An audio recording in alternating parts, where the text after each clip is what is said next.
Dear students, I hope you all are doing well. आज हम Thomas calculus की exercise 3.1 start करने जा रहे हैं और हम उसका topic finding derivative functions and values करने लगे हैं।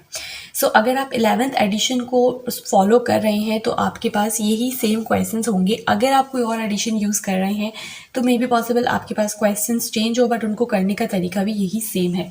तो चलिए क्वेश्चन को हम स्टार्ट करते हैं। सबसे पहले यहाँ पर हमसे कहा गया है, एक्सक्यूज़ माई वॉइस क्योंकि मुझे थोड़ा सा नज़ला हो रहा है।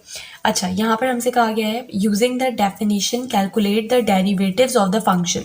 यानी कि हमें जो इन क्वेश्चंस को सॉल्व करना है वो डेफिनेशन को यूज़ करते हुए करना है।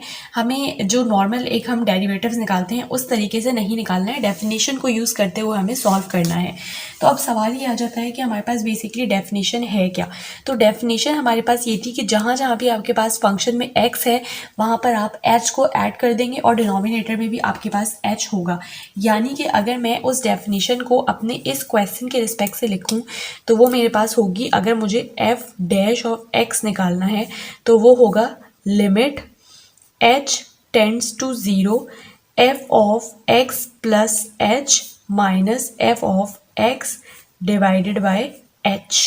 ठीक है, अगर यहाँ पे f है तो मैंने f के फंक्शन से फॉर्मूला लिखा है। ठीक है, अगर मेरे पास लेट्स सपोज यहाँ पर g होगा जो कि अगले क्वेश्चन में हमारे पास होगा, तो मैं g ऑफ x के रिस्पेक्ट से फॉर्मूला लिखूंगी। तो आपने बेसिकली सिर्फ कॉन्सेप्ट को समझना है कि हमारे पास जहाँ जहाँ x है उसके साथ हमें h को ऐड करना है और उसी फंक्शन से सब्ट्रैक्ट करवाना है और डिनोमिनेटर में हमें h को रखना है। ये बेसिकली हमारे पास डेफिनेशन है डेरिवेटिव्स की, जिसको हमें सॉल्व करना है हर क्वेश्चन में। अगर मैं इस क्वेश्चन को सॉल्व करना स्टार्ट करूं, हमें f ऑफ x तो गिवन है। अगर मैं इसके through f of x plus h निकालना चाहूं तो मैं बिल्कुल निकाल सकती हूं। कैसे कि जहां जहां x है वहां पर आप x के साथ h को ऐड कर दें। तो ये हमारे पास हो जाएगा 4 माइनस x प्लस h का होल स्क्वायर। ठीक है, अब इसको f ऑफ x है हमारे पास, f of x plus h है, इसको हम इस जो हमारे पास डेफिनेशन है उसमें अगर पुट करें तो ये हो जाएगा f dash of x is equals to limit h tends to 0 f of x plus h, जो कि है हमारे पास 4 माइनस x प्लस h का whole square minus f of x जो कि है मेरे पास 4 माइनस x स्क्वायर और डिनोमिनेटर में हमारे पास है h। यहाँ पर मैंने ब्रैकेट क्यों लगाए हैं, क्योंकि बाहर माइनस का साइन है तो अंदर के तमाम साइन अभी मेरे पास चेंज होंगे। आप चाहें तो आप डायरेक्ट भी चेंज कर सकते हैं, बट किसी गलती से बचने के लिए ज़रूरी है, मतलब अच्छा ये है कि आप ब्रैकेट्स को यूज़ कर लें। अब ये हमारे पास हो जाएगा limit h tends to 0 as it is. ये है 4 माइनस, इसके ऊपर आप a plus B whole square का फॉर्मूला खोलें तो वो होगा आपके पास a स्क्वायर प्लस 2ab प्लस बी स्क्वायर। ठीक है, तो मैंने फॉर्मूला ओपन करके लिख लिया और ये आपके पास -4 प्लस एक्स स्क्वायर हो जाएगा और डिनोमिनेटर में आपके पास है h। अच्छा, अगर हम अब डायरेक्ट लिमिट पुट कर देंगे तो क्या होगा, डिनोमिनेटर में आपके पास h है जिसकी लिमिट 0 है, तो आपके पास आंसर क्या हो जाएगा, इन्फिनिटी हो जाएगा। तो हमें क्या करना है, हमें अपने जब भी लिमिट अप्लाई करनी है वो कब अप्लाई करनी है, जब हमारे पास इन्फिनिटी नहीं, कोई ना कोई फाइनाइट फॉर्म में आंसर आ रहा हो। तो फिलहाल हमारे पास फाइनाइट फॉर्म नहीं आ रही, इसलिए हमें इसको फर्दर सॉल्व करना है। तो ये हो जाएगा limit h tends to 0 as it is 4 minus X square minus 2xh minus h स्क्वायर माइनस 4 प्लस एक्स स्क्वायर और डिनोमिनेटर में आपके पास h आ गया एज इट इज़। सही, अब यहाँ से अगर मैं देखूँ तो एक्स स्क्वायर से एक्स स्क्वायर कैंसिल आउट हो जाएगा, 4 से 4 कैंसिल आउट हो जाएगा और हमारे पास क्या है, लिमिट h टेंड्स टू 0 को तो मैं एज इट इज़ लिख दूँगी। हमारे पास बचा -2xh minus h square over h। इसमें से आप क्या करें, आप h को कॉमन ले लें। तो हम लिख लेते हैं limit h tends to 0, h को कॉमन लूँगी तो ये बचा -2x माइनस h और डिनोमिनेटर में h। अब ये h इस h को कैंसिल आउट कर देगा और मेरे पास जो f डैश ऑफ x है वो क्या है मेरे पास, अब लिमिट h टेंड्स टू 0 को तो मैंने एज इट इज़ लिखा, वो मेरे पास बचा -2x माइनस h। ठीक है, अब मैं अगर लिमिट अप्लाई करूँ तो मेरे पास आंसर फाइनाइट आएगा, तो हम लिख लेते हैं अप्लाइंग लिमिट और ये हो जाएगा -2x माइनस h की जगह पर 0, तो ये हमारे पास सिर्फ और सिर्फ -2x बचा। यानी मेरा जो f प्राइम x आया है वो क्या आया है, -2x आया है। अब मुझे क्वेश्चन में f प्राइम x नहीं निकालना था, मुझे क्वेश्चन में f प्राइम -3, f प्राइम 0 और f प्राइम प्राइम 1 निकालना था। तो उसके लिए मेरे पास एफ प्राइम तो मौजूद है, मैं सिंपली क्या करूँगी कि जहाँ जहाँ एक्स के अंदर मुझे एफ प्राइम -3 निकालना है वहाँ -3 रख दूँगी। एफ प्राइम 0 निकालना है तो एक्स की जगह पर 0 रख दूँगी। एफ प्राइम 1 निकालना है तो एक्स की जगह पर 1 रख दूँगी। तो चलिए हम सिंपल से स्टेप्स कर लेते हैं। ये मैं एफ प्राइम -3 निकालने जा रही हूँ, तो ये मेरे पास हो जाएगा 2 - 2 एज इट इज़, और 3 की एक्स की जगह पर मैं रख दूँगी -3। तो ये मेरे पास हो जाएगा 2 × 3 = 6 और माइनस माइनस प्लस, ठीक है। अब अगर मैं नेक्स्ट वाले के लिए करूं जो कि है एफ प्राइम 0, तो उसके लिए हो जाएगा -2 × 0 विच इज़ इक्वल्स टू 0। सो अब अगर मैं थर्ड वाले के लिए करूं तो वो है F prime 1 which is equals to -2 × x की जगह पर आ गया 1, तो ये हो जाएगा -2। सो ये हमारे पास अब हमारा क्वेश्चन कंप्लीट हो चुका है। सो डियर स्टूडेंट्स, ये मेरे पास नेक्स्ट क्वेश्चन है, क्वेश्चन नंबर 2। अगेन मैं आप लोगों को रिमाइंड करा दूं, मैं 11th एडिशन को फॉलो कर रही हूं, तो मेरे पास ये क्वेश्चंस है। अगर आप कोई और एडिशन फॉलो कर रहे हैं तो आपके क्वेश्चंस चेंज होंगे, बट अगर आप चाहते हैं कि मैं उसी एडिशन को फॉलो करूं तो आप मुझे कमेंट सेक्शन में बता सकते हैं, फिर मैं उसी एडिशन के क्वेश्चंस को सॉल्व करवा दूंगी। सो चलिए क्वेश्चन नंबर 2 को स्टार्ट करते हैं। अब यहाँ पर अगर मैं अकॉर्डिंग टू डेफिनेशन और अपने फंक्शन को नज़र में रखते हुए डेरिवेटिव की डेफिनेशन को लिखूँ तो वो मेरे पास हो जाएगी एफ डैश ऑफ एक्स। फ़र्क क्या है कि लास्ट क्वेश्चन में मैं स्मॉल एफ को यूज़ कर रही थी, यहाँ पे मैं कैपिटल एफ को यूज़ कर रही हूँ, ठीक है। तो ये छोटी छोटी सी चीज़ें तो आप लोग खुद से भी कर सकते हैं।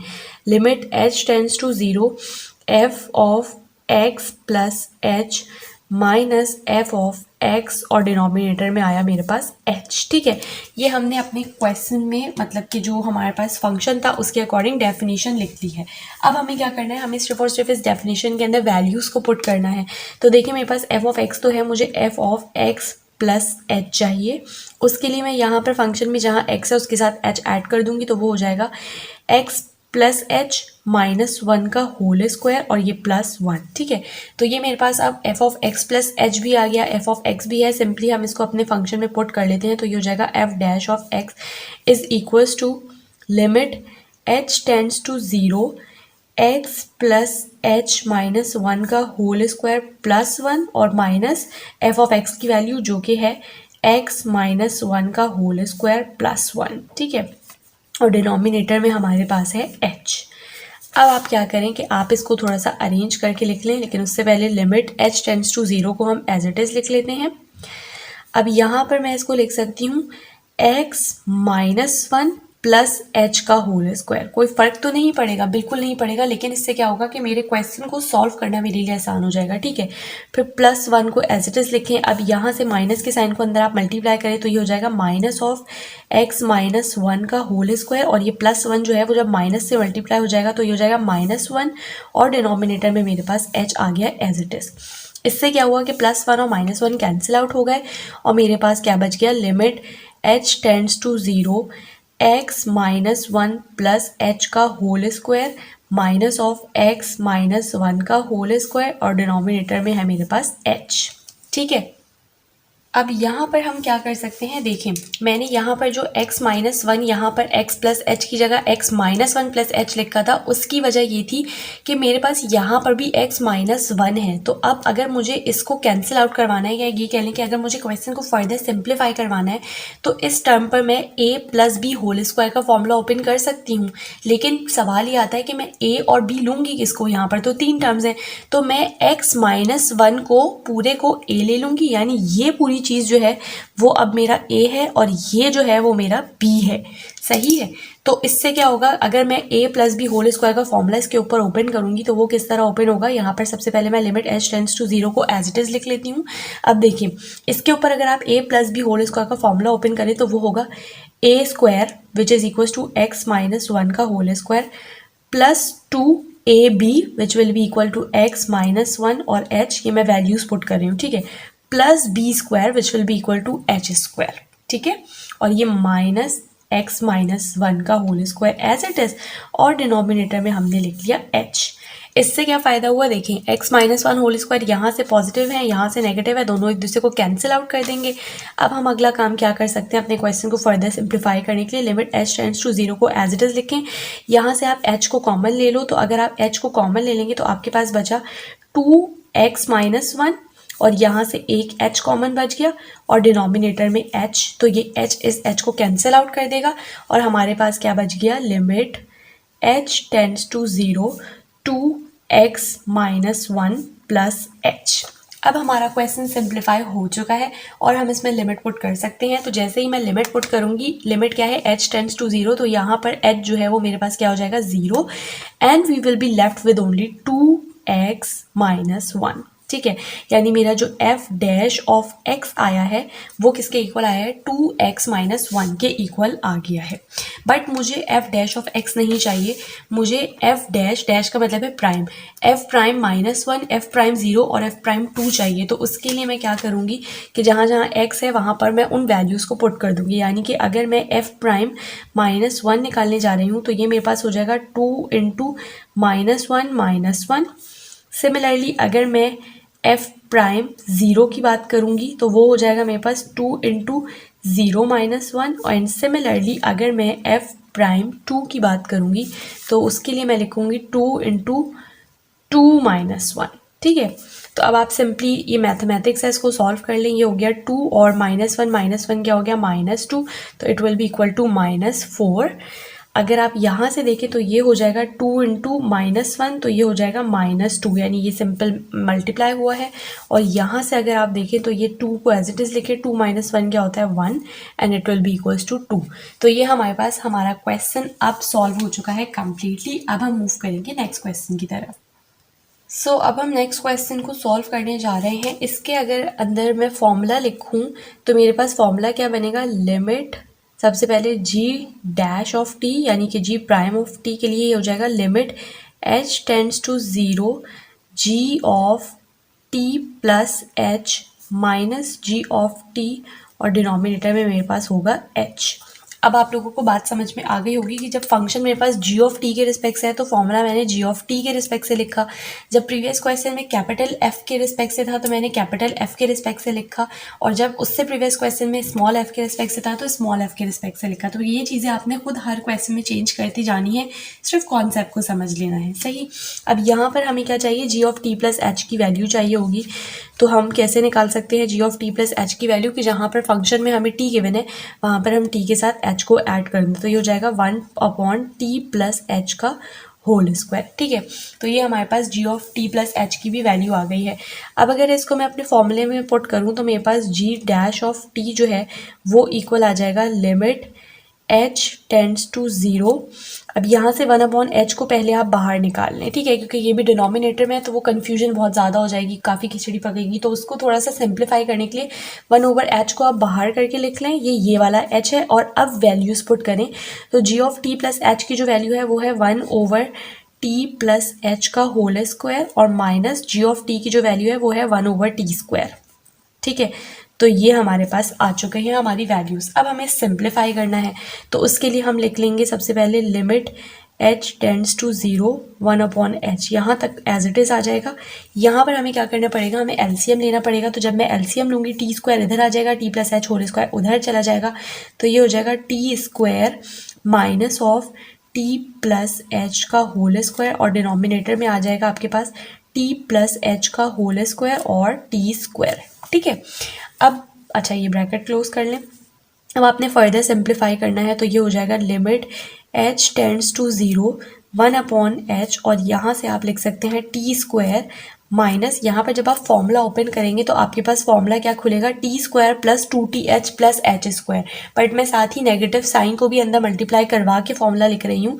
तो ये हो जाएगा T square minus 2th minus h square. चाहिए, अगर आपको कन्फ्यूजन है तो आप पहले स्टेप में सिर्फ फॉर्मूला ओपन कर लें, नेक्स्ट स्टेप में माइनस के साइन से अंदर मल्टीप्लाई करवा लें, और डिनोमिनेटर आपका एज इट इज़ आ जाएगा। तो ये होगा t प्लस h का whole square into T square. सही, तो ये टी स्क्वायर से कैंसिल आउट हो जाएगा। नेक्स्ट हम क्या कर सकते हैं, हम लिख सकते हैं लिमिट h टेंड्स टू 0 को एज इट इज़, 1/h को एज इट इज़। यहाँ से आप क्या कर सकते हैं, आप इन दोनों में से h को कॉमन ले लें। तो जब आपने h कॉमन लिया तो आपके पास बचा -2t माइनस h, और डिनोमिनेटर आपके पास एज इट इज़ आ जाएगा जो कि है t प्लस h का whole square into T square. ठीक है, तो ये h इस h को कैंसिल आउट कर देगा। अब आपके पास क्या बचा है, आपके पास बचा है limit h tends to 0 minus 2t minus H और डिनोमिनेटर में आपके पास बचा है t प्लस एच का whole square into T square. सही है। अब आपने क्या करना है, अब आपने यहाँ पर लिमिट अप्लाई कर देनी है। तो जब आप लिमिट अप्लाई करेंगे, अप्लाइंग लिमिट मैं लिख रही हूँ। अब जब आप लिमिट अप्लाई करेंगे तो देखें आपके पास h जहाँ जहाँ पर भी है वो टर्म ज़ीरो हो जाएगी। तो देखें ये हो जाएगा -2t और डिनोमिनेटर में आपके पास t प्लस एच का होल स्क्वायर है। अब h तो ज़ीरो है तो आपके पास सिर्फ और सिर्फ टी स्क्वायर बच जाएगा और ये वाला टी स्क्वायर आप एज इट इज़ लिख लो। ठीक है, तो ये आपके पास क्या बना, ये आपके पास बन जाएगा -2t ओवर t की power 2 into 2 that will be 4। अब एक t से एक t कैंसिल आउट हो जाएगा तो ये हो जाएगा -2 अपॉन t का क्यूब। तो ये हमारे पास हमारा g डैश ऑफ t आ गया है जो कि आया है -2 ओवर t का क्यूब। सही। अब हमें g डैश ऑफ t नहीं चाहिए, हमें सबसे पहले g डैश ऑफ -1 चाहिए। तो उसके लिए हो जाएगा -2 अपॉन -1 का cube which will be equal to -2 over -1 which will be equal to simply 2, क्योंकि माइनस से माइनस कैंसिल आउट हो जाएगा। अब आप इसी तरह से g प्राइम 2 निकाल लीजिए। तो उसके लिए आपके पास हो जाएगा -2 एज इट इज़, डिनोमिनेटर में t के क्यूब की जगह आपके पास आ जाएगा 2 का cube which will be equal to -2 as it is और डिनोमिनेटर में 2 का क्यूब आपके पास होता है 8। अब आप इसको सिंप्लीफाई करें तो ये हो जाएगा आपके पास -1 ओवर 4 के इक्वल। तो ये हमने g प्राइम 2 निकाल लिया। अब हम g प्राइम √3 निकालने जा रहे हैं। तो उसके लिए -2 ओवर यहाँ पर t क्यूब की जगह √3 का क्यूब आ गया है। सही है, तो ये आपके पास कैसे हम लिख सकते हैं -2 एज इट इज़, और इसका क्या मतलब है कि √3 को आप 3 दफ़ा लिख लो। तो √3 को भाई आप 3 दफ़ा लिख लो, तो ये हो गया हमारे पास √3 3 दफ़ा। अब देखें ये दोनों का एक अगर मैं पेयर बना लूँ तो ये दोनों हमारे पास क्या हो जाएगा, पहले आप -2 को एज इट इज़ लिखो, डिनोमिनेटर में इन दोनों का अगर मैं पेयर बनाऊँ तो √3 इंटू √3 से एक 3 बाहर आ जाएगा और ये वाला √3 आप एज इट इज़ लिख दो। तो ये आपके पास g प्राइम √3 का आंसर आ गया है। सो स्टूडेंट्स, अभी हम इस लेक्चर वीडियो को यहीं पर स्टॉप करते हैं। हमने 3 क्वेश्चन सॉल्व किए हैं जो कि थॉमस कैलकुलस की 11th एडिशन एक्सरसाइज 3.1 से हमने लिए हैं। अगर आप चाहते हैं कि मैं 11th के बजाय किसी और एडिशन को फॉलो करूँ तो वो भी आप मुझे कॉमेंट सेक्शन में बता सकते हैं। होप ये क्वेश्चन आप लोगों को समझ में आ गए होंगे। फर्दर क्वेश्चन के लिए आप नेक्स्ट लेक्चर वीडियो का इंतजार करिए, और अगर आप चाहते हैं कि आपको जल्द से जल्द वो लेक्चर वीडियो मौसूल हो तो जल्दी से बेल आइकन को प्रेस कर दीजिए और जाने से पहले चैनल को ज़रूर सब्सक्राइब करें।